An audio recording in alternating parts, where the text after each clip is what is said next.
Hi అండి. అందరూ బాగున్నారని ఆశిస్తున్నాను. అందరికీ నమస్కారం.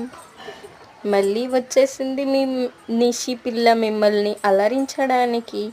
ఈసారి ఏదో చిన్న పని చేసుకుందామని అటెళ్ళి ఇటొచ్చేసరికి చూడండి ఫ్రెండ్స్ ఏం చేస్తుందో.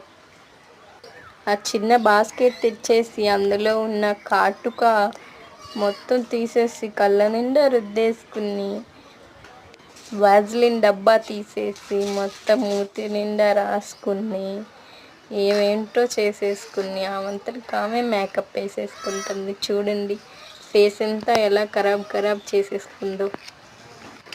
ఈ మధ్య పిల్లలకి చదువు మీద కన్నా ధ్యాస ఎక్కువ మేకప్ మీదే ఉంది. అంత చిన్న పిల్లలు కూడా మేకప్ వేసేసుకుంటున్నారు. నేను కాటుక పెడతానంటే ఏడుస్తుంది. తనంతటికి తానే చూడండి కాటుక ఎలా పెట్టేసుకుందో. ప్లీజ్ సబ్స్క్రైబ్ నిషి పిల్ల, సపోర్ట్ చేయండి.